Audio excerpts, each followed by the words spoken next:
before we actually start the program, I'm not Pete Hayes. I'm Bill Brown. I'm the management co-chair of Impact, standing in for Pete, who had another obligation today.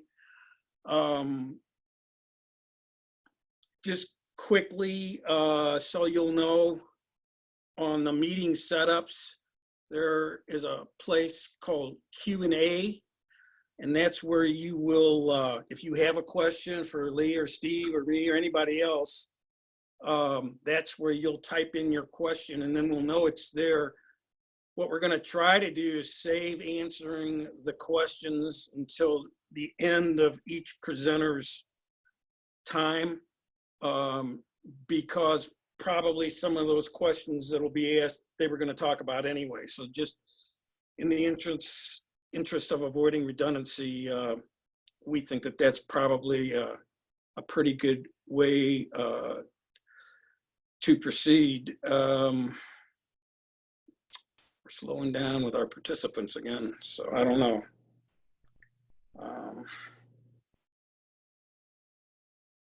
Why don't we give it about another 30 seconds, and then we'll start with the program. I know President Dean is going to come down too, so he could walk in any minute just to welcome everyone. Well, as soon as Eric gets down, we'll put him on so he can get back upstairs to his meeting.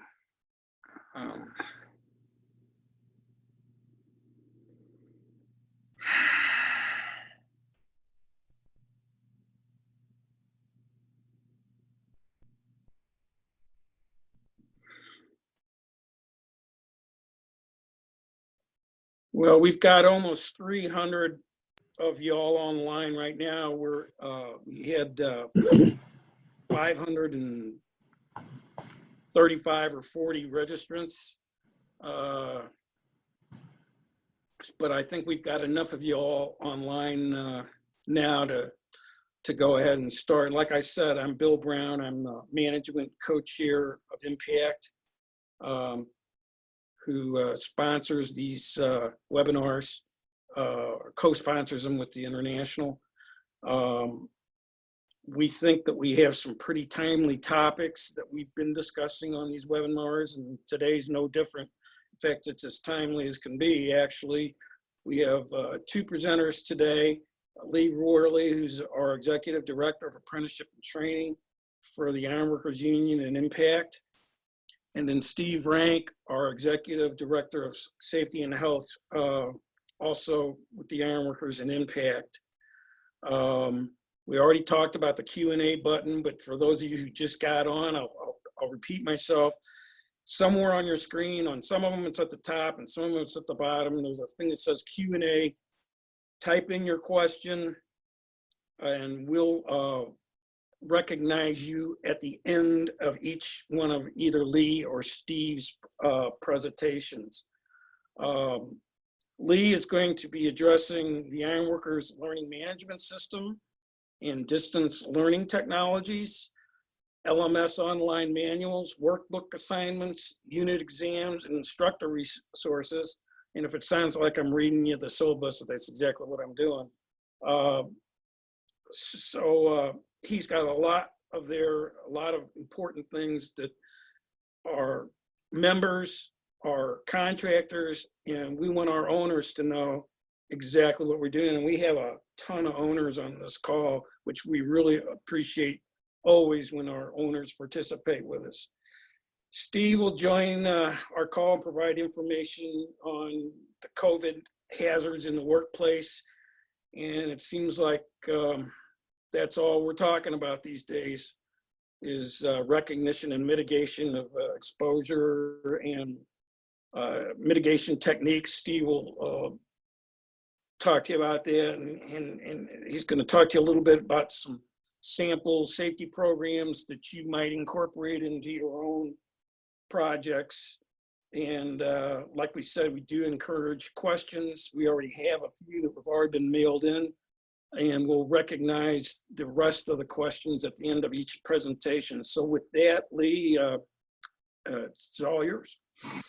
Thank you, Bill. Good afternoon or morning, everybody. It's a pleasure to be here. I've got just a few slides for a PowerPoint. Don't worry, I'm not going to death by PowerPoints. I got about 6 or 7, so give me a second to pull those up. And just remember, while I'm going through my presentation, like Bill said, there's a Q&A button on your screen. Go ahead, and if you have any questions, you can fill them out during my presentation, and then Bill will pull them up when I'm done. So just 1 second.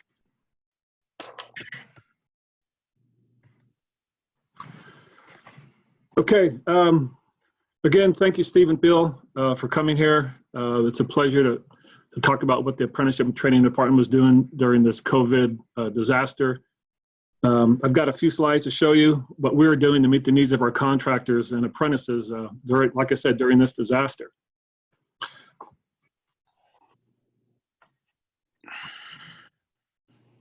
It's not advancing.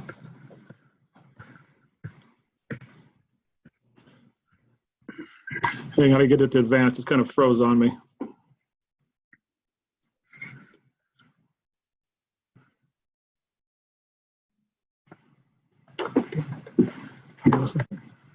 One second, guys. Sorry.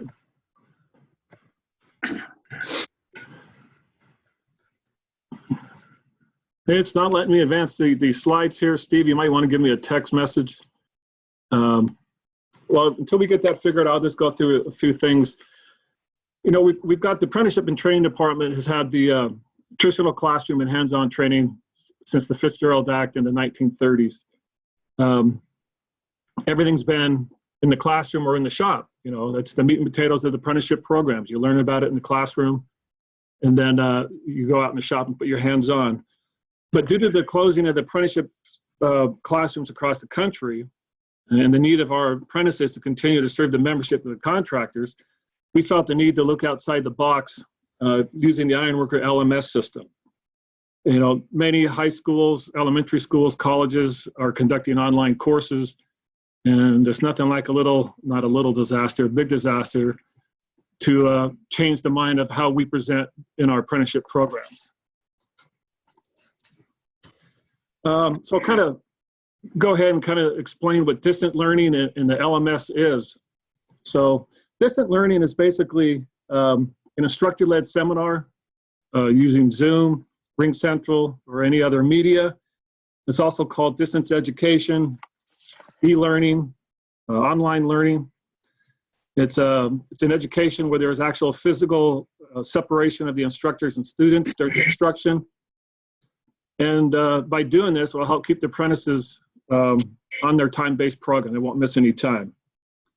So we can do a lot of the stuff online through these virtual classrooms. However, the most important part of the apprenticeship program, like I said, is the hands-on component. And however, the distant learning and LMS is helping us, the hands-on practical portion will still have to be put off until it's deemed safe to go to the training center and conduct this in front of the instructor or the coordinator. You know, we can teach, for instance, an instructor using a Zoom classroom, a virtual classroom, he can demonstrate maybe knot tying, for example. He can show the apprentices how to tie a knot, and then they can go around the room. If all the apprentices have the line in their homework, in their area, their dining room, wherever they're conducting this training, they can actually see the knot, try it, and show it to the instructor. However, things like oxyacetylene training, welding, the numerous mock-ups we have with the structural mock-ups and ornamental mock-ups, those are actually have to wait until the training center is safe. Now the learning management system, or the LMS, and a lot of people don't confuse the two. Distance learning is where you have a distance between the instructor and the student, where the LMS is more of a software application for the administration or training of educational courses. The Ironworkers use it to provide online manuals or flip books.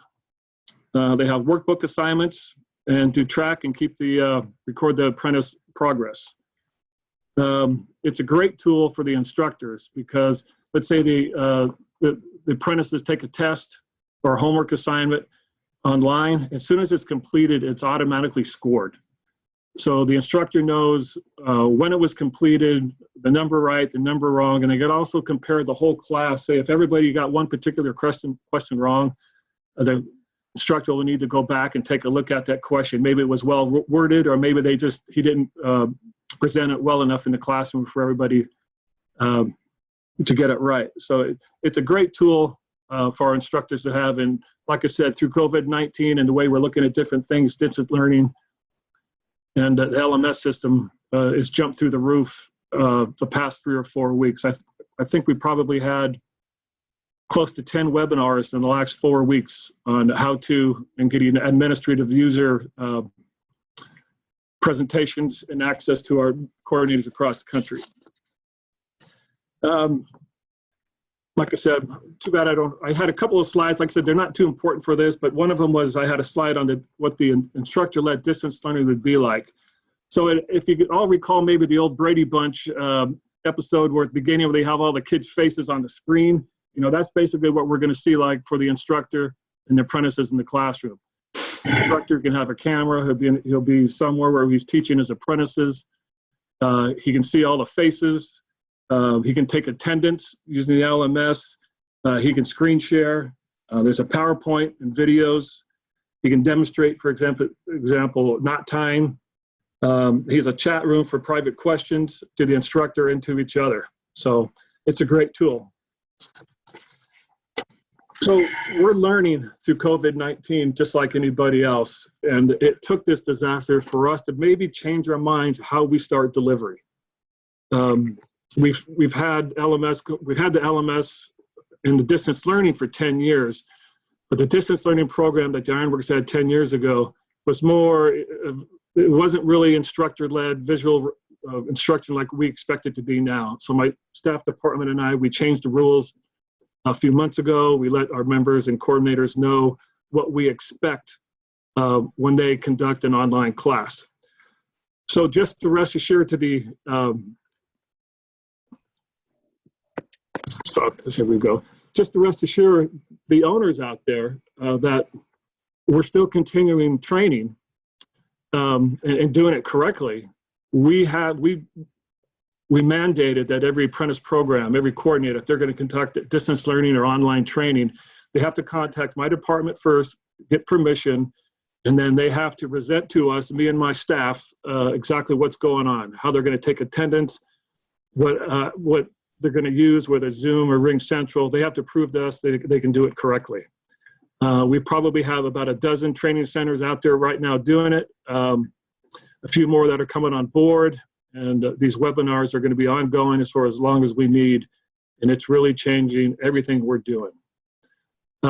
We don't currently have any COVID-19 training out there through the safety department, but we do have through the building trades available to download. We've got a COVID-19 infection control presentation on the Ironworker online bookstore. And I would encourage all the coordinators out there and instructors to take a look at that and present that to your apprentices through a Zoom presentation. This is the time for it. We don't want our apprentices to hold up their time in their program. I'm getting calls constantly from coordinators. Hey, I got an apprenticeship class that's due to graduate in June, and they don't have their hours on the job or in the classroom. What can I do? The bottom line, I can't help that problem. The coordinators have to abide by their standards of apprenticeship. They have to reach the number of hours on the job, and they've got to complete all their classroom training. So, this isn't the first time there's been a slowdown of work. I remember 3 or 4 times in my 35 career where work has been slow. I've never heard of a time where an apprentice couldn't get his classroom hours in because we never had this issue. Apprentices went to class. But we started this LMS training, this distance learning. We're learning more and more daily from it. And I encourage all the training centers out there to take a look at this, because even though I don't think personally it'll replace classroom training entirely, it is a great tool to have to teach courses around the country. Like I said, demonstrating knot tying, introduction to ironwork, get the bookwork out of the way, get maybe the homework assignments out of the way. That way, at another time, the apprentice can actually get to the training center and do the hands-on component, maybe do some secure testing out there. We always want our apprentices to test in an honest manner. And right now, we're researching some ways to do some secure testing, and we haven't really finalized it yet, but we're getting there. So we got a lot of interest in it, and it's the wave of the future. This is not going away. Online training, e-learning, etc. So with that, Lee, a couple questions out there. Yep. yeah, Lee. If you could unmute them there, I have a quick question for Lee. Go ahead.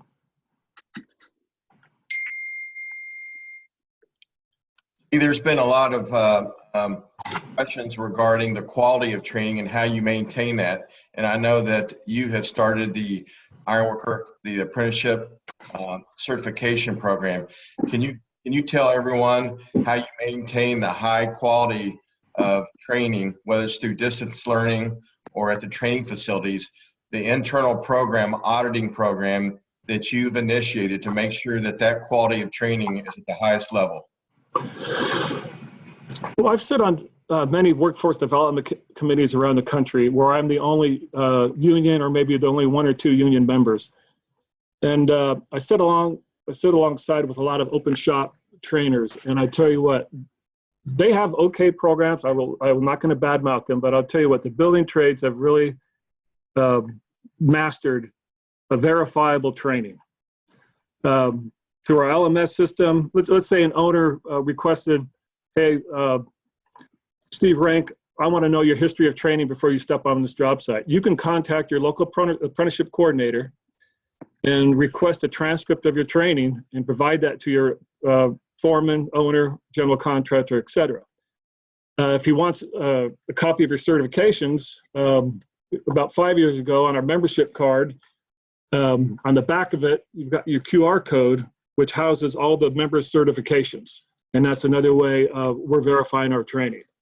So we're doing our part when it comes to verifying training. I'll give you one example. Lately, we've always still printed our welding cards for a member that received a certification or took a qualification test. Well, 4 weeks ago, because the office staff here at headquarters were working remotely, we can do all the new certifications and the renewals at their computer. We can do that anywhere. However, we haven't been able to print the cards. But there is a way to view your welding certification online. So everybody likes to have a card where it's a certification card for fall protection or welding, etc. There are ways to verify it electronically, and we've seen this grow exponentially the last 4 weeks, Steve. Hey, one thing I wanted to bring up, Steve, I think most of you know, unfortunately, we had to cancel our 36th annual training event this summer for our instructors. For 35 years, we've had a 40-hour, for most people, 70-hour or 80-hour if they're a certified welding inspector test, or for the Canadian Welding Bureau students. We had to cancel this event. And I sat down with my staff a couple of weeks ago, and we have classes, online virtual training, distance learning for our apprentices that are like I just explained about. But what can we offer our instructors during this time without having to wait a year? Well, every year in Washington, we always get between 75 and new instructors around the country. We usually get about a dozen or so new coordinators. And for those of you that don't know, we offer about 50 courses in Ann Arbor to our members, professional development courses on how to become an instructor. Hey, we may be experts in the field, putting up iron, laying the rebar, etc., but we may not be an expert in the classroom. And these classes are important to lead our members down the road on a safe journey. Same thing with the new coordinators. There's a lot to do, a lot to know as an apprenticeship coordinator. So we decided that we're going to offer 1 or 2 professional development courses for our new trainers. And we're going to continue a new apprenticeship coordinator course in a distant learning format just this June, July, and August. So if there's any coordinators or instructors out there listening to this, you'll be hearing from me and my staff shortly regarding the classes schedules for the professional development 1 and 2 and the new coordinator course. So there you go, Steve. Any other questions? Lee, could you talk about the apprenticeship tracking system and talk about how someone on a job site, a project owner or a general contractor can quickly verify, say if Lee Worley had a rigging certification or not. Can you talk a little bit about the QR and what devices that they can use to verify? Yeah, you saw me hold up that card a little while ago. The QR code will handle the certifications, but the apprenticeship tracking system can handle the history of the courses. For the ATS, or the apprenticeship tracking system, for those of the people that don't know, is basically a web-based cloud system that tracks the progress and certification classes for one of our members. It's just basically a history of classes or a live resume, for example. So, like I mentioned earlier, if a list of courses is required by the contractor for that worker can contact the apprenticeship coordinator, request his class list that he took, and either send it email or hard snail mail, however he wants to do it, and get it to that employer. One thing about this LMS and this distance learning, how we communicating, it's one of those things now, if you don't have an email address, you're going to be left out. And I don't know anybody, younger than me that doesn't have a email address, but there's still a few people out there with a flip phone, maybe, not knocking that at all, but an email address is the key to communication for getting onto the LMS, contacting with your apprenticeship coordinator, and scheduling the distant learning through Zoom or Ring Central.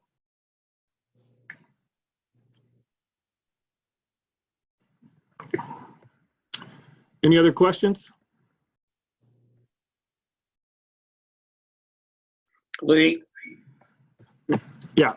Lee, can you hear me? Okay, we're starting to get some questions in here now. I don't know if you want to take some of these, or do you still want to keep going? Yeah, we'll keep the questions until Steve tells us we're time up. So go ahead and fire one or two, Bill. No problem. Okay, I've already lost one of them, and I apologize. It was the first one that came in. I think it was from a person out in the Seattle area. But another question I have is,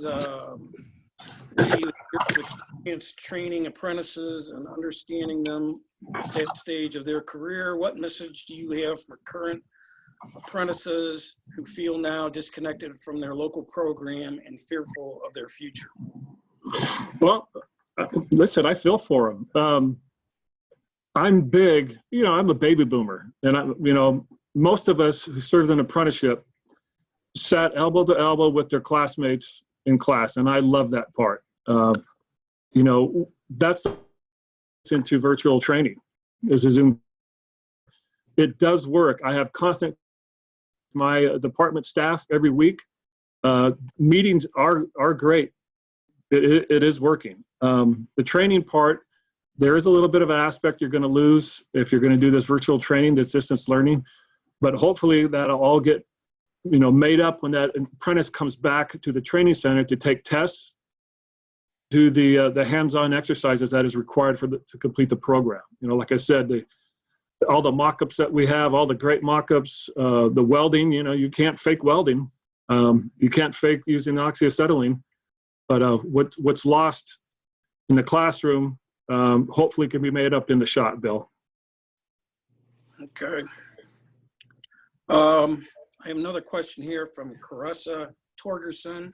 Oh, that first question was from Chuck Boland. Lee, what LMS are you using over there? We signed a contract with the company, the Kelly Learning Management System, KLMS. There's quite a few companies out there, and we researched ours about 4 or 5 years ago and been working with them, and it's been working out well. But they are a dime a dozen, just so you know. All right, I'll give you one more, and then you can get back to what you were doing there before. A lot of ironworkers are not carrying their union cards with them. This is from Wendy King. A lot of ironworkers are not carrying their union cards with them. How can we as contractors pull their training online up the QR code? Well, in their dues receipt, most members are still taught, I believe, to keep their dues receipt on them, if not on their person, at least in their car. So they don't have their membership card on. I believe that it's their dues receipt, and that's another way to get it verified. So unfortunately, if somebody doesn't have it right away, they can get that immediately. So it's just a matter of a couple hours. We know we like to have information right away, but this is not a big deal. Okay. Somebody asked me, is the flip books that we have in our LMS, the flip books with manuals, are they exact same thing as if somebody went to our online bookstore and bought it? And it's exactly the same. We took apart our reference manual. Whoever, we outsourced this, they probably split each page, scanned it, and turned it into electronic format. So everything they're getting online is exactly what they're going to get in the classroom as far as the reference manual, instructor guide, or student workbook. Okay.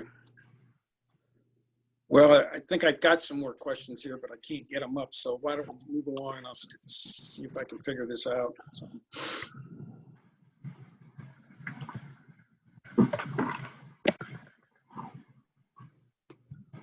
Okay, I got a question here. Are we going to reschedule the CWI exam that was originally scheduled in Ann Arbor?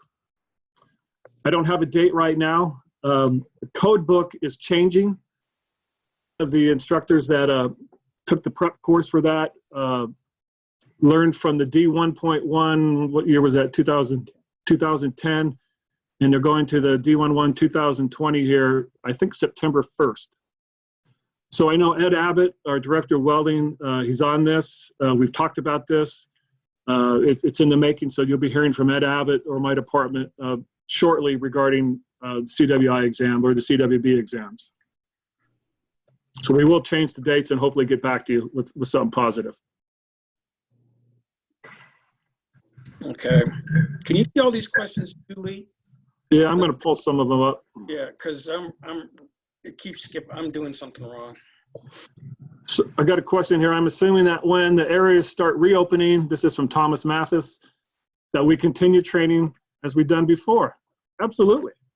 Absolutely. But I believe this distant learning, this COVID-19, the way this is making us look at something else, we may have another disaster in the future. We may have to go back to a distance learning for a while. Maybe our training centers are shut down. So this is a great learning curve for all of us. So to answer your question, Thomas, absolutely. Go back to your classroom training as much as you want. If you can institute some of this futurely in some of the courses, try it. If it works out for you, great. We've had great luck with it so far.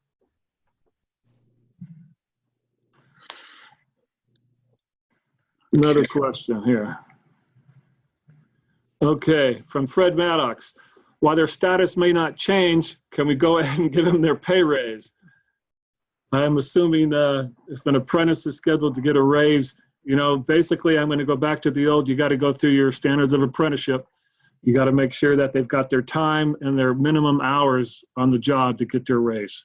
So Bart, to answer the question, if they can meet both of those, give them the money. With the JATC's approval, of course. Okay, I got one other. This is from Robert Corley. Do we have to get permission from Lee before we can use Zoom app for distance learning? And that was one of the questions I answered earlier, or talked about, I should say earlier, that any program that's going to distance learning has to contact my office in writing through an email. You can have to tell you to put in an email or letter saying that you want to do that, because we have to set up a time for you to present to us, me and my staff, Jason Corder, Rush Geschwin, Michael Sampson, Joe Hunt. We want to make sure the training that you're giving, the virtual classroom that you're going to do is workable, and it's going to relate to what they have in the classroom. And we want our members and our contractors to know they're still getting the best training. So you have to run it by us first. Okay, Lee, here's one. Go ahead. Okay, I am in New York State, and our apprenticeship program is also monitored by the Department of Labor. Do we foresee complications with outside monitoring entities? Of course, we will document everything for them to review, sent in by Adam Dickey. Bill, you blanked out. I didn't hear the first part of your question. It says, I am in New York State, and our apprenticeship program is also monitored by the Department of Labor. Do we foresee complications with outside monitoring entities?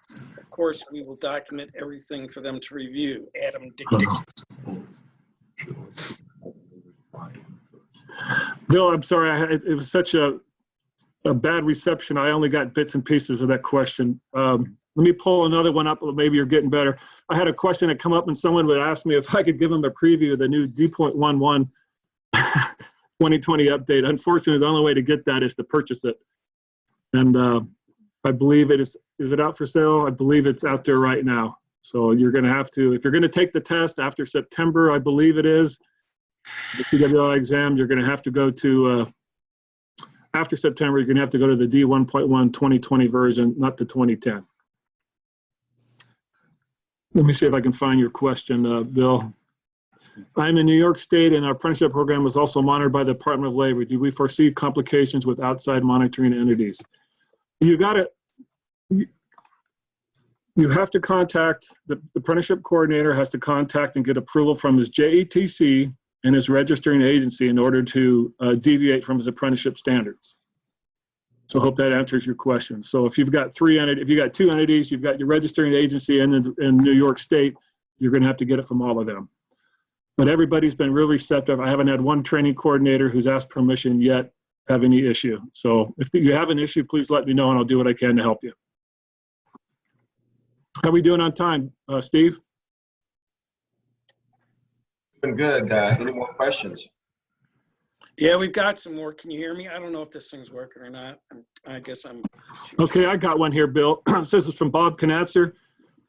What are your plans for the district apprenticeship contest if they were scheduled for early June? So just kind of brief our audience on what he's talking about is that every 2 years we have a large apprenticeship conference, apprenticeship competition, and the apprenticeship coordinator meeting.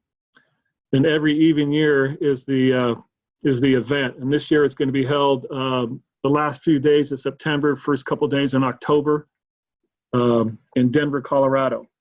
Right now we're planning on going ahead with that event. There should be a mail out in a couple of weeks from my staff when I will send this out.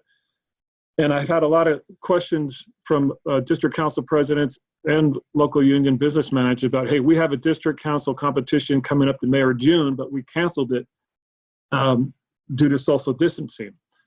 So you can either delay your district event if that's what you want to do, maybe put it off until it deems safe to have this, this big competition with people near you.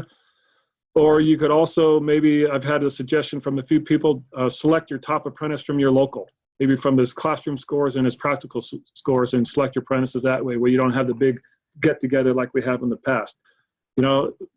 To answer one of the earlier questions, there's things that things aren't going to be the same. But you know what? There's no harm in change. This year, you can select your apprentices wholly on a different matter, a different way than in the usual, and hopefully in the future we can go back to the way we have. So, if you have to cancel your event in June or July, delay it till August if you can. Try not to delay it any farther than that, because we do need a time frame to get the apprentices, the competitors, registered for the event in Denver the end of September.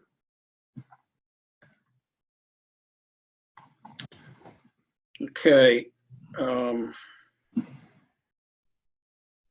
Here's one. As some of us are working with our states to develop plans and policy to allow us to resume a modified hands-on training that basically limits size and proximity of class, as well as implements procedures, protections, and cleaning stations. If we are meeting our state recommendations, do we foresee any issue here on resuming hands-on RSI? I'm not going to tell a training center when it's safe to be open and start having classes. You should go by your state, local, or federal guidelines and get with your JTC if it's find if it's deemed safe enough to get together in a large group. I've had a lot of coordinators ask me permission to do this, and it can't come from me. You've got to stick with your state and state and federal guidelines. Your JTC's got to have this decision too. We certainly don't want to have any members infected with COVID. We want to get over this, so let's do it safely while we can. Get through this year, maybe get through the summer, and then go back to normal, hopefully in the near future. Okay, Let's do one more question. I guess we can turn it over to Steve. I got one from Jeff Norris. okay. If you let me, many Canadian local unions utilize community colleges to provide the technical training component of apprenticeship programming. What are your thoughts regarding the challenges of meeting apprentice needs at this time?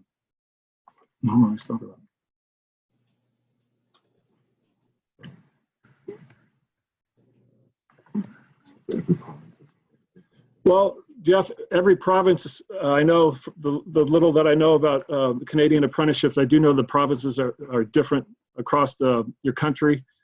But I do know that our apprenticeship program requires the same amount of training, whether you're in the United States or Canada. The same practical hands-on work is expected out of every apprentice. Hopefully it's continuing up in the Great White North. And if it's not safe right now, again, you're just going to have to do what we're doing down here in the States. It's going to have to be put off until it's deemed safe to do so. So that's the best I could do, Jeff. Sorry, buddy. Steve, anything else? I don't believe so, unless you have a couple more questions that have popped up here. Well, if I did, I've lost them. So. See if I can find one or two. This is from Dean Shepard. I would like to see Bart do more webinars for new users on testing, reports, and inputting. You're going to see Bart doing these weekly. So he may not have this week's schedule out, but I know he's going to be doing it every Friday. We've been doing it every, 2 days a week for the past 3 or 4 weeks. I think this week we're going to have one more on Friday, and we will conduct them as long as there's a need for it. So just wait for the listserv message regarding that training. And that training is required, by the way, in order to put on your distance learning. There's an admin learning curve to this. We ran into a few obstacles where people who didn't go through the training kind of canceled some user groups, and that was an absolute disaster for a while. So it is mandatory that you go through this webinar that Bart puts on in order to become an admin.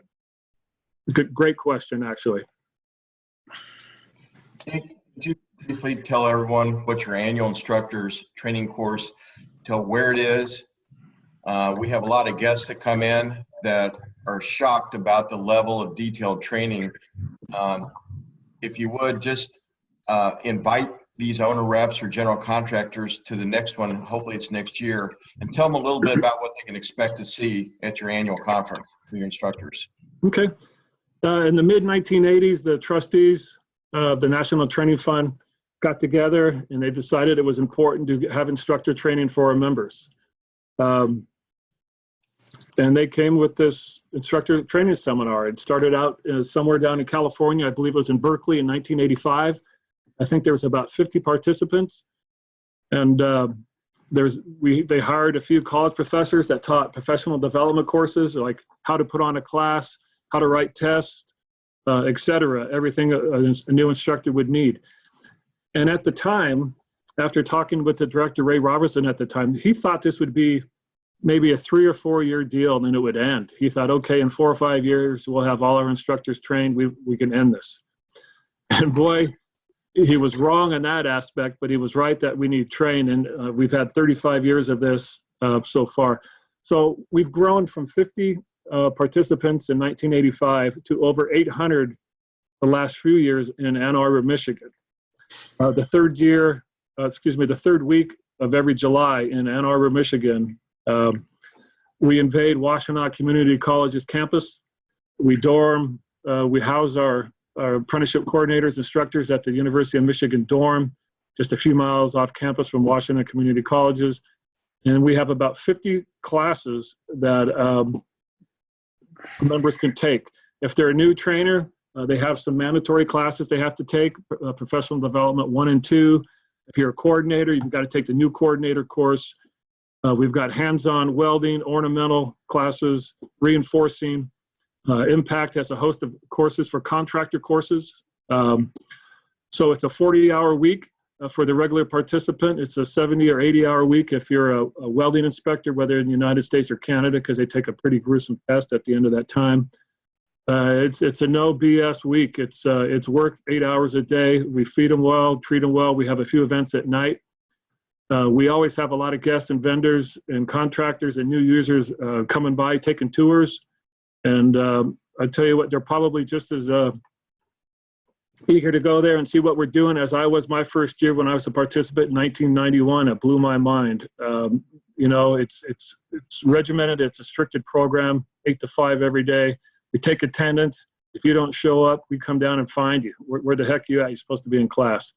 But we take this very serious. Our members take it serious, and it's been probably one of the greatest things our organization has had to have offered to our membership, having qualified instructors in the classroom, teaching the new leaders of the industry out in the field. And please, in 2021, get a hold of me. My email address, I did have it on the PowerPoint, but I couldn't get it pulled up. It's lworley, LWORLEY, at iwintl.org. lworley at iwintl.org. Please contact me. If you didn't get that, call Steve, call Bill. They know how to get a hold of me. Love to have you. Hey, Lee, just for 1 second to add on to that, you had mentioned the contractor courses that we have up there. We sell those out every year.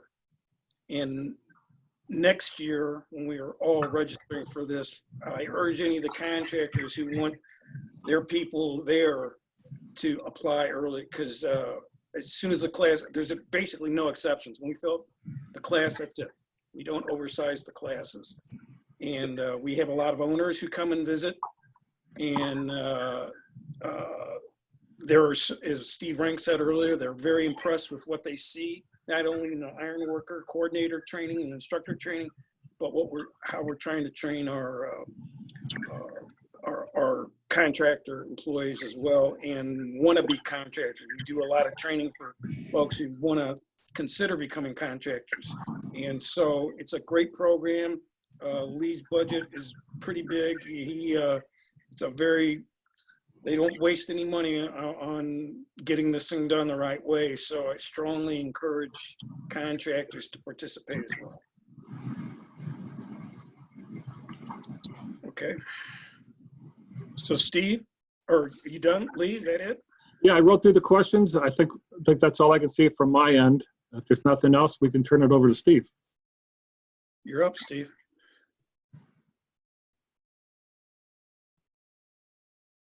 You there? Okay, there it goes.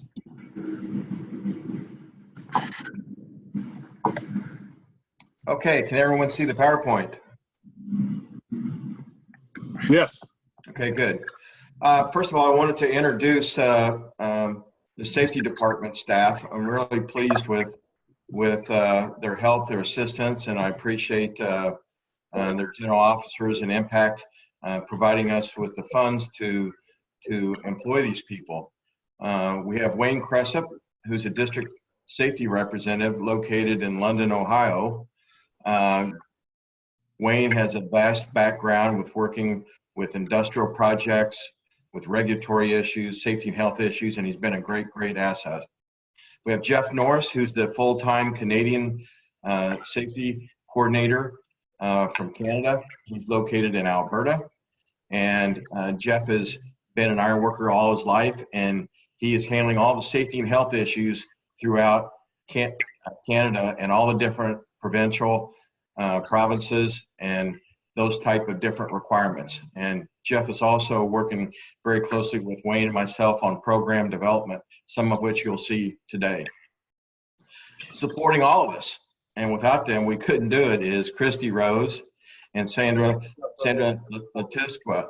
And they have been very helpful in supporting all of us to make sure that we can meet the needs of our contractors and our members throughout North America. Okay, trying to page down here. There we go. Recently, we set up a direct line so that you can contact us. So this is a new 800 number where you can call the safety department directly to get a hold of Wayne, to get a hold of Jeff, or myself. And as a backup, we have Sandra in Canada and also Christy Rose in Chicago. So we established this telephone number and also an email address where we can get notes, messages, or requests from anybody in North America instantly. So this was set up to better serve our contractors and our members throughout North America. Let's go over a little bit about the safety department's response to this COVID-19 issue that's suddenly plagued our industry, this unforeseen plague. We've developed a report form so that any local union, district council, or contractor can fill out this remittance form. It's one page. And if you can see the form over to the right, there's a button where you can save it, you can print it, or you can email it. It's a really easy way for us to identify cases throughout North America and for us to respond to your needs. There's a lot of questions out there, okay? But the bottom line is we can't help if we don't know who you are and where you are. And so with this type of format and our new 800 number and our email address, you can get a hold of us actually 24/7. Some of the information and sample programs for many of you that were on our April 2nd webinar, we featured Dr. John Howard. He is the director of the National Institute of Occupational Safety and Health, NIOSH. We also had Lynn Welsh online, who's a former chief that ran the California OSHA program. Since that time, things have changed. Since Dr. Howard's PowerPoint address, he's had to tailor those slides because this virus is changing literally every day or two. They're learning more about symptoms. They're learning more about how to deal with it. So Dr. Howard has amended his presentation since April the 2nd. Safety Department has also developed a Dropbox. It's an Ironworker COVID-19 response kit that Wayne and Jeff worked very hard to help gather information to give to our contractors as a way to address this in the workplace. Also, what we'll talk a little bit about is the posting of guidance links to Ironworker Impact websites. So those of you that didn't have a chance to join us, you can go to our websites, to the Ironworkers International website or the Impact website, and download these links, and you'll see the live presentation from Dr. Howard, from Lynn Welsh. They hit it. They hit this issue right where what we needed to know and when we wanted to know it, okay? Also on our websites, you'll see the Ironworkers COVID-19 response kit. There'll be sample programs, there's posters, there's checklists, and a ton of information and links where you can literally read for hours on different studies being done and more about this virus. So please take note, go to our website. There's too much information to cover on this webinar, but it's there for your viewing and your use. Also, here are some more very important links. The people who are really doing the research on this is the CDC. Their website is posted here. They're very active. They're leading the charge in this, as well as interim guidance for business and employers, how to plan, prepare, and respond to this virus. This is a really good link and documents that I encourage all of our employers out there to link to this and to read it.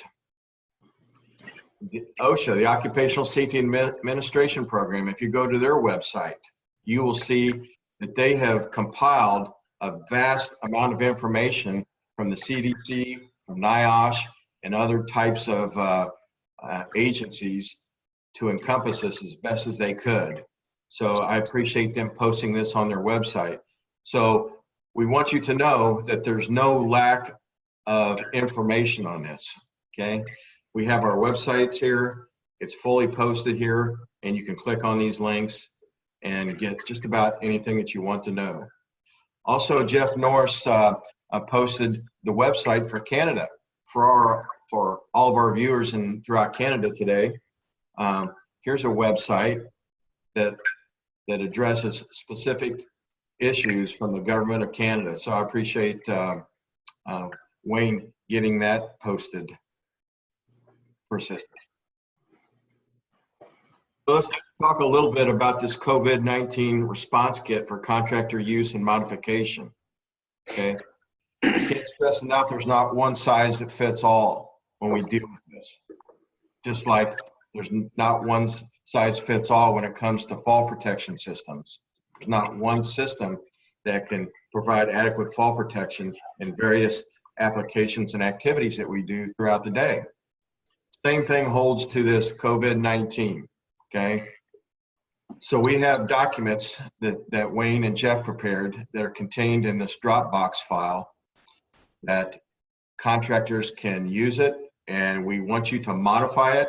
We want you to put your company name on it. We want you to do all the things that you're supposed to do, but this is a good resource for you. So here are just some of the items that are included in the Dropbox file that you can get from our websites, okay? Basic guidelines, okay? The guidelines are not standards, okay? These guidelines are best practices. It talks about social distancing. It talks about a lot of things that many of you have already heard, okay? But it goes over a lot of guidelines to handle this type of subjective topic that we're talking about. And it's an unseen, invisible virus, okay? There's information on the difference between masks and different face coverings. And this is one of the biggest questions that we have is, what's the difference between a bandana, a mask, a face covering, and a full-blown respirator? Well, there's a lot of difference, okay? There's a difference in the protection factor. There's a difference when it comes to regulatory responsibilities. If I issue Bill Brown a respirator, a full-blown respirator, then as part of PPE, that takes a whole different set of requirements by itself. But if they want to impose face coverings to walk on a job site and they don't consider it to be personal protective equipment as part of a project safety requirement, then you have to wear a face covering, okay? That's becoming very, very commonplace on projects from coast to coast. You have to wear some type of face covering to walk on our project, okay? So there's information about masks, face coverings, and respirators for your use. Personal health checklists, okay? I mean, we want people to recognize maybe the symptoms of them getting sick before they come into the workplace. Maybe their wife has it, maybe their kids have it, maybe they were exposed to this in other places. So we want them to, all of our members and people, to do to introspect and try to evaluate their own personal health checklist to recognize these symptoms. Posters. Wayne Cressup did a good job in taking OSHA information, and you will see a sample poster that any contractor can use. You can put your name on it, you can print it out, you can send it to the website, you can put it in as a paycheck stuffer, fold it, put it in an envelope, pass it out with your checks every Friday morning, okay? You can use this poster for your use. Sample employer checklists, various checklists in here, samples that we've gotten. Sample plans, okay? Many of you are already familiar with completing a job hazard analysis and developing site-specific safety plans. This is no different.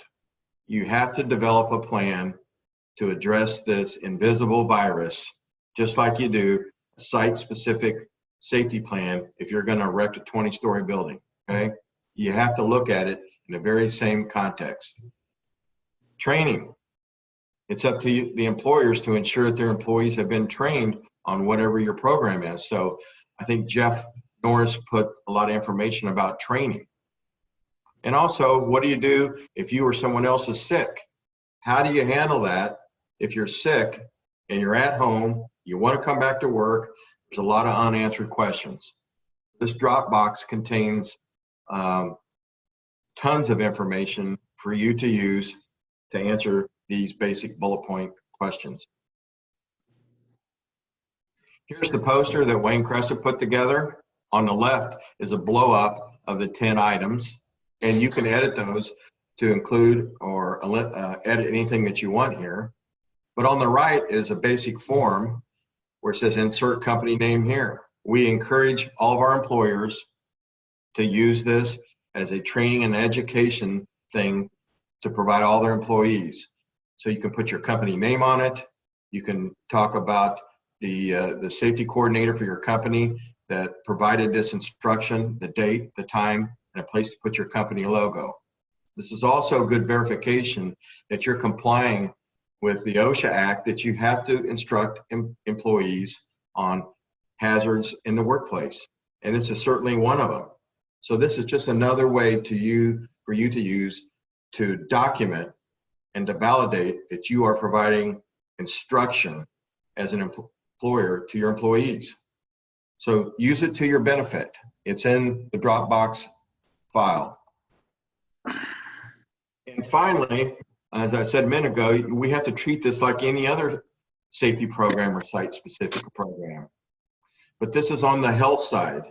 I know that in the ironworking industry, it's predominantly, we want to talk about safety programs and safety site-specific erection plans, okay? We're used to that. We're accustomed to that. So now we're addressing the safety and health issues. Now we're on the health topic.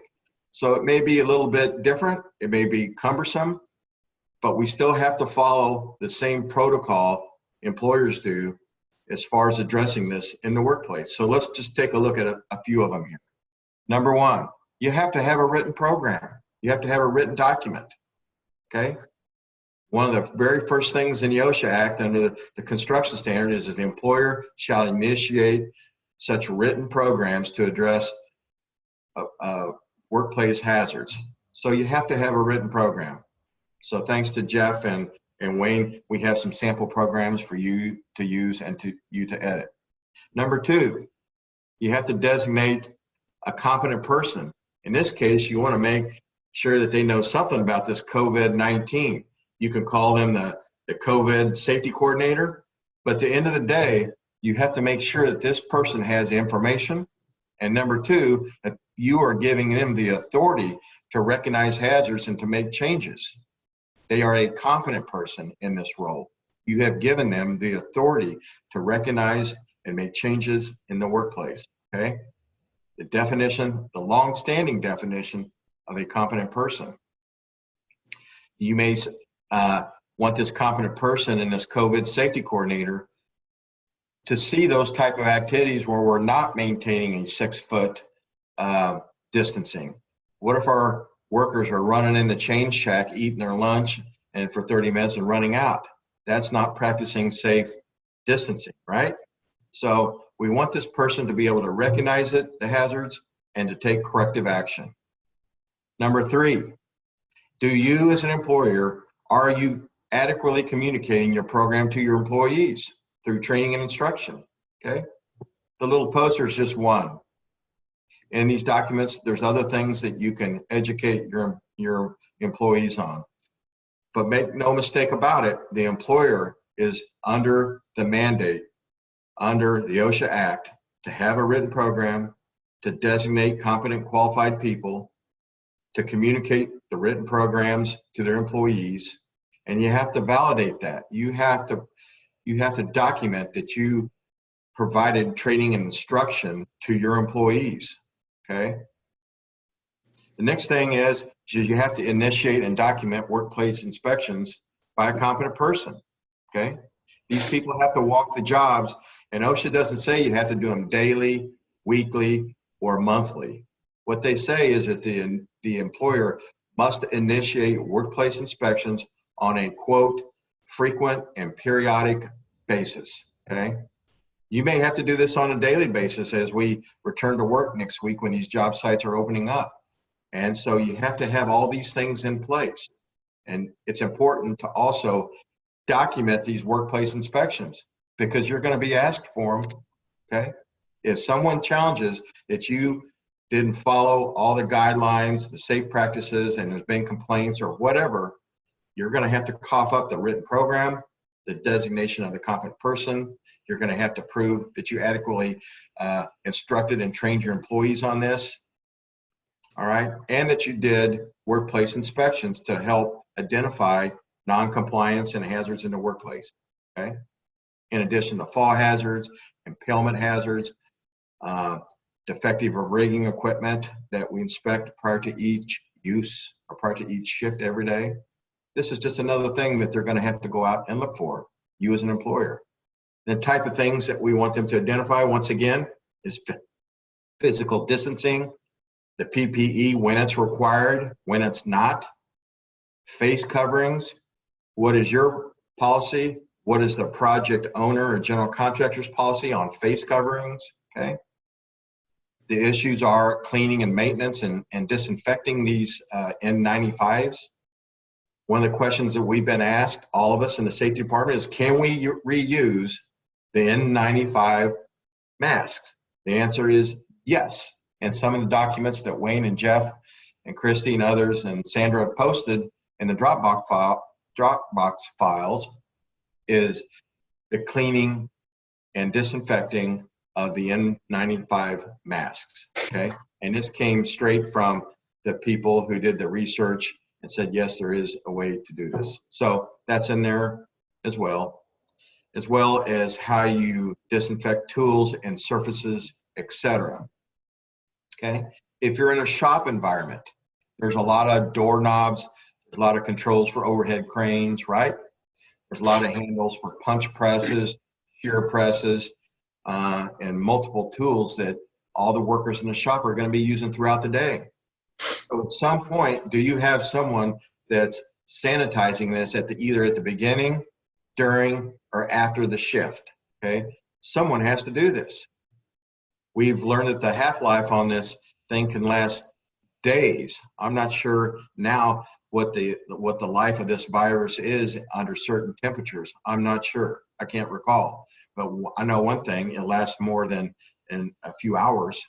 So it's going to require a concerted effort for disinfecting and someone to be designated to do this.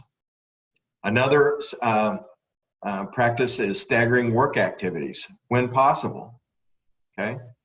Or shifts to make sure that all workers are not working on top of each other to meet the pour schedule or the project schedule, okay? So staggering work activities and work shifts is a good safe practice when it's possible, okay? But sometimes it's impossible on the type of work we do to stagger a work activity when one is related to the other. So we have to leave that at the discretion of our employers, our contractors, and our iron workers in the field to try to implement this whenever they can, okay? Next item is questions about wash stations and/or hand sanitizers, okay? It's everywhere, okay? I heard from a contractor yesterday call me that he, as a steel erector, is making sure that he is putting on wash stations and hand sanitizers for all of his iron workers. And he's got about 600 of them on his payrolls on various projects throughout North America. So in this case, he didn't wait for the controlling contractor or the general contractor to provide these wash stations. He rented them, he put them on the erection floor. He said, I want you guys to use this throughout the day, before your lunch break, after your lunch break, or whenever necessary, okay? So hats off to that contractor that took the initiative, okay? And lastly, here's the big one, okay? Is employees must follow the rules. Unfortunately, I've gotten a lot of calls from local unions and contractors that when they go to projects, they see their people all covied up and they're not practicing safe social distancing, okay? They're not doing the things that they were instructed to do, okay? They became complacent. So it's very important for all the employees. Once you've done the things on the previous bullet points here, it's very important they understand that they have to comply with this, just like they have to comply with tying off and fall protection. They have to comply with other type of safety rules and regulations. This is just another one on the list, okay? They have to recognize the hazard, even though it's invisible, okay? And the employer has to enforce their company safety program. You're going to have to do it. It doesn't mean you have to fire them. It doesn't mean you have to give them 3 days off. What it means is you have to enforcement. You have to give them a verbal written warning if you find out that they are completely violating your contractor health program that you put together. You can call it a site-specific health plan, a COVID-19 health plan, call it whatever you want. But at the end of the day, you have to show that you are inspecting it and you are enforcing it, okay? Because if you don't have any proof. So just to reiterate to all the employers out there, there is an employer defense. It's called unpreventable employee misconduct. And from a regulatory standpoint, that's a common defense that employers can use when they went to all the efforts to have the written program, to communicate that to their employees, to provide workplace inspections, okay? But the fourth and final criteria of that defense is you have to prove that you enforce your company safety programs.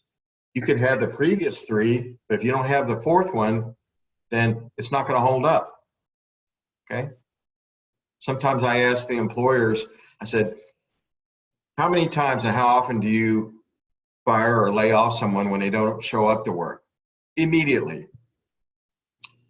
How often do you replace workers if they simply can't do the work? Well, immediately. We can't afford to have an unqualified person do this. Okay. But the real question is how often do you write up or enforce when someone doesn't comply with your company safety program? Can you go 18 years without ever enforcing your company safety program? I don't think so. So these are just the basic elements here of your safety program and your site-specific plan that you need to address, all right? And so there's going to be a lot more communication on this than other topics as we go back to work. And we've got notification that many states are now lifting the restrictions in the construction industry. And next Monday morning, there's a lot of states and a lot of projects that are going to be open for business. So all the tools that we've given you here, all the information, please access them. Please use them and edit those to your benefit. I think we have a couple questions here. I see one is, any thoughts on Business 101 classes so field guys understand how a construction company is run and the importance of safety, quality, and field leadership? Good question. It's a long-standing question that sometimes we overlook.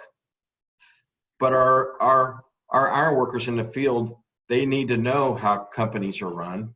They need to know that their second highest operating cost next to wages is what? It's insurance costs, okay? So what affects an employer's ability to compete is their overhead, and their insurance rates are based on the frequency and severity of workplace injuries, all right?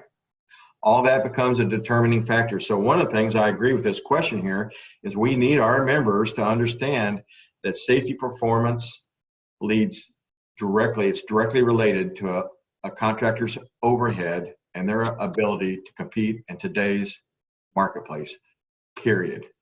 It works no different than having 2 DWIs, 5 moving violations.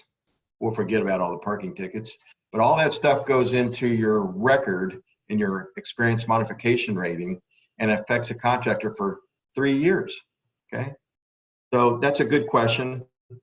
It goes into quality too, that we don't want any callbacks on welds We don't want any callbacks on curtain wall. We don't want any callbacks on positioning of rebar. So the quality doesn't affect everything. And field leadership. We need our leadership in the field to make sure that safety, quality, and leadership and productivity all go hand in hand, okay, because they do work together. Now, I'm trying to find some more questions here. Bill, can you read me any questions that you see? Yeah, hold on one second.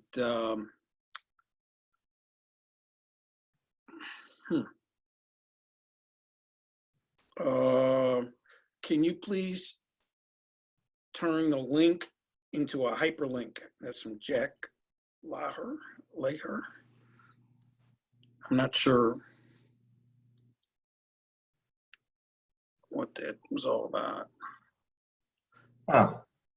I don't know anything about You the talked a hyperlink. little bit about these N95 masks. So there was a question here. It said, can you tell me which N95 mask company recommends or suggests cleanings of masks for reuse?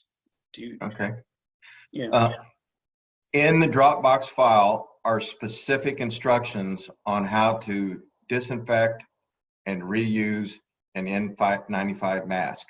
It talks about the percentage of alcohol that it has to be used. And we want to reuse these things until they just completely are unusable, okay? It's a big expense.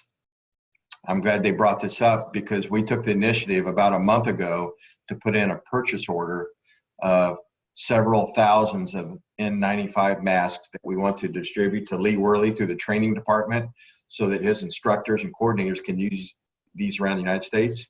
Also the shop department through John Belak. We want people working inside shops that need these type of N95 respirators. They're working in close proximity to have them. Unfortunately, the order's not here, okay? But along with that is instructions that Wayne and Jeff have put together and posted in the Dropbox file on how you disinfect the N95s and for their reuse. And this just didn't come from us. This came from the CDC, NIOSH, and OSHA and other agencies on the disinfectant and reuse of these N95s. Next question, Bill. All right. I'm still having technical difficulties here, but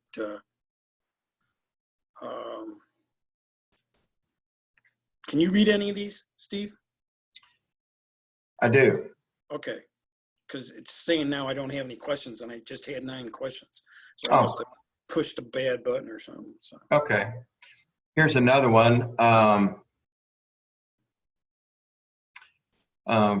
from someone who was asking about requiring individuals entering a project to complete a daily personal health questionnaire. Okay. I don't know about the health questionnaire, but I do know that many projects are taking people's temperature before they walk in the gate, which we agree that's a great first, a very first shot out of the gate is to take people's temperature. The problem with that has been this, and I've gotten reports that there's people lined up for 3 city blocks. They can't get in a job site at 7 a.m. or 6:15 when the job starts at 7 because they're backed up for 2 blocks because they only have 1 gate getting in the project, all right? And they don't have enough people shoot them in the forehead with the temperature device. And if they test high on their temperature, they make them take a second screen, a more definitive body temperature test, more definitive. Those are all great things. But the issue of filling out a questionnaire, I don't know about that, okay? I don't know how that would work, how long it would take, who would administer it, who would write the questions. If the questions get into personal things like recent surgeries, backs, knees, shoulders, necks, things like that, I'm not sure. Or if it just pertaining to, have you had any symptoms of being sick? Is anyone sick in your household, etc.? So I'd have to see the questions first to answer that question, okay? Oh, I got a good one here from our good friend, Russell McCrary. Russell asks, when the safety procedures for COVID-19 that are required by some GCs become a greater hazard, what is to be done? Russell, good question.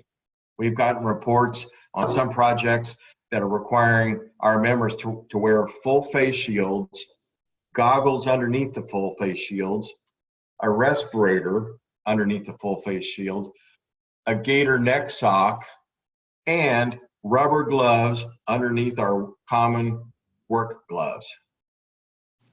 That we've gotten a lot of calls and complaints about, quote, the greater hazard that Russell McCrary just brought up.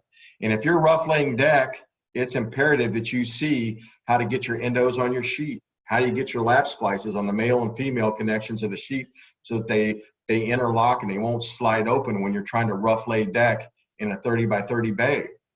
So I would agree that the issue of more PPE versus the greater hazard on being able to see, and our members are telling us that their vision is fogging up within 8 minutes of breaking a sweat. Okay, so you can imagine no air getting in and not being able to see to do your work. So Russell, good question. We can't let a greater hazard rise above our ability to protect our own people in the field. So good question. It also affects heat illness as we approach temperatures nearing 100 degrees in some places. Wearing all this additional PPE, working on a steel erection floor with the sun hitting the deck, reflecting up, is going to increase the body temperature very rapidly. And we darn sure don't want our members to succumb to heat illness or have a slip and trip or fall hazard because their inability to see the work they're doing. There has to be some balance there. We all agree, but we can't overload the boat. So good question. Let's see. It says, another one here from Patrick. With every local having to different bylaws specifying different pay scales with shift work, with a contractor still have to abide by these if they're able to do the work shift in the combat. I can't get into shift work. That's a question you're going to have to work with the local union on. I don't know about pay scales versus different shifts and the ability to perform the work and get the manpower there to practice staggering different shifts. That's something you're going to have to work out with the local union. Okay. Here's one regarding site entry and suppliers of the porta-johns. Safety concerns is who's responsible for that. Okay. Well, typically the general contractor, the controlling contractor, they provide the porta potties, hand wash stations. In some states like California, they're required to do that. Okay. As I said earlier, there's one steel erector that works nationwide that contacted me yesterday that he's putting those out for his ironworkers to use throughout the day on multiple locations on every project. Okay. So Gary Brown from New Jersey says, is there any liability associated with taking temperatures at job sites? Qualified temperature takers. Okay. I think that's the Gary Brown from Camden, New Jersey. A good question, Gary. People that are in the business to take temperature, they better be qualified to do it. Okay. We've been asked in New York, we've gotten a question where some project owners or project authorities were wanting the ironworkers to do their own self-testing, temperature testing for every ironworker that walked on the project. We abstained from that. We said, we're not in the temperature testing business. We're in the steel erection and reinforcing steel business, okay? So, Gary, to answer your question, is there is potential liabilities if someone doesn't do it wrong, right? If they have false readings and let Gary on the job site anyway. So I would say that potentially there's always liability for that. And so we are not providing that service. That's an employer service, Gary, that they have to proceed at their own discretion, okay? But however, we do comply and appreciate every effort that general contractors are making to do this service and test our members before they walk in the plant or the job site in downtown Camden, New Jersey, okay, wherever you are. So good question.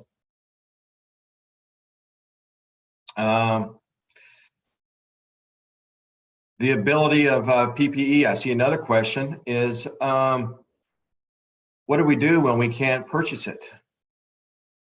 Okay, we're doing the best we can to provide the proper personal protective equipment, but we just can't buy it, okay? It's not only a problem for the construction industry, it's a problem for the medical community, right? We have hospitals, we have doctors, we have nurses. They can't even get it, okay, in many cases.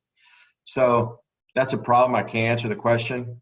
When it's going to become available, I'm glad that there's efforts to be made to mass produce these, to get them to our employers and our workers throughout the United States. That's all I can say. When it comes available, we'll let you know.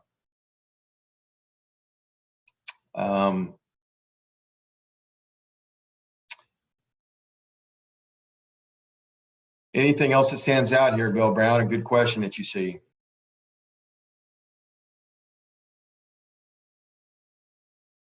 Here's one from Kelly Gilligan, says, do you have plans to add COVID-19 procedures in your apprenticeship programs in the future? Yes, through Lee Worley, we want these programs to be another thing that's provided as standard instruction to all employees, as well as journeyman upgrading training, okay? So we want to continue that training throughout our apprenticeship 157 throughout North America. So the answer is yes. Any other questions, Bill, that you see here? No, that was the last one I had. Okay.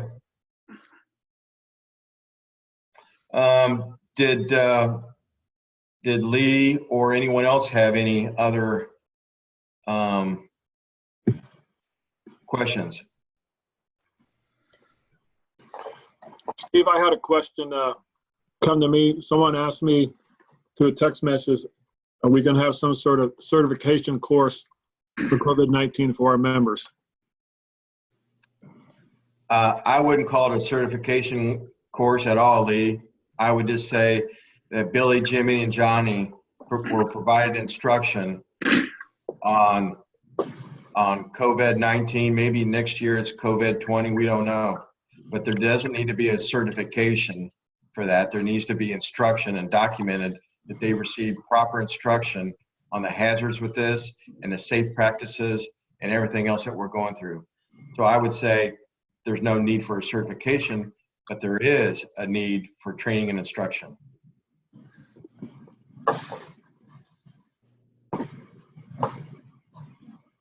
That has to be documented. Anything else, Lee? I think that's all I got on my end. Okay. Bill Brown.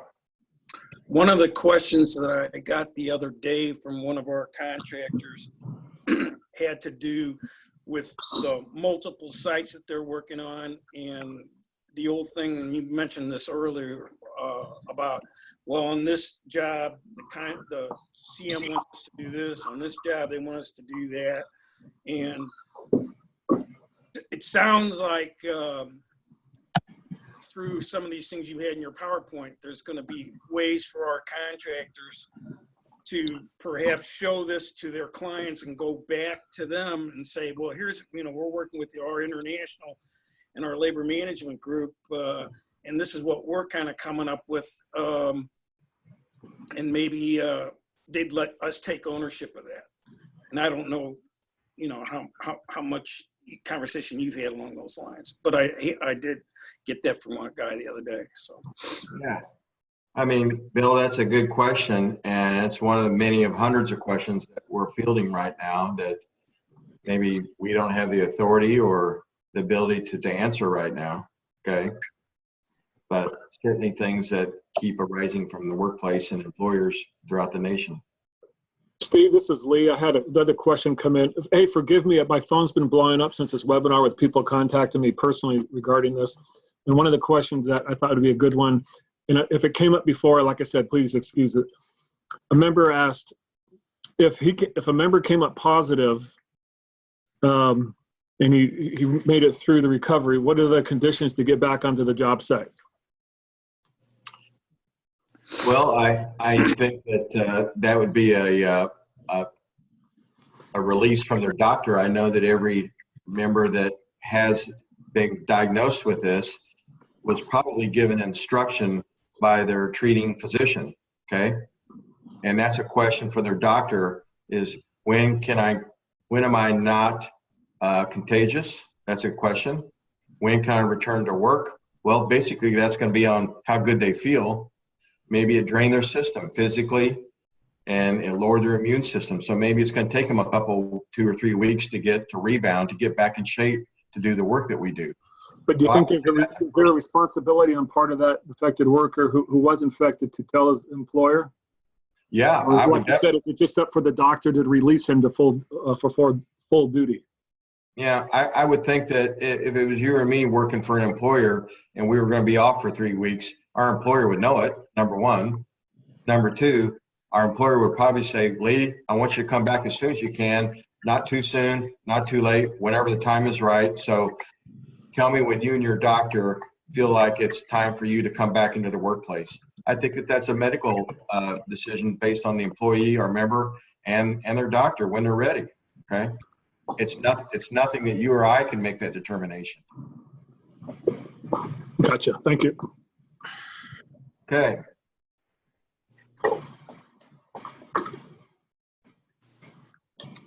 All right. Anything else, Steve or Lee? I don't see anything else in here. Well, I apologize for my technical difficulties. I don't know if they were technical or I just don't understand this thing. Probably the latter, but appreciate all the participation, appreciate all the good questions that came in. And these fellas, these men and women really work hard for our industry, and they put a lot of work into putting this presentation together as well. And we're going to keep doing more of these things. And luckily for you, you're going to see Pete Hayes' face back here instead of me. I'm just temporary duty here, but thanks Steve and Lee and Wayne and Jeff and everybody who helped us put this thing together. Thank you, Bill. Thank you, Steve. Thank you. And I want to give special thanks to all the safety staff that I can guarantee you for the last month, they've been working weekends to compile this data.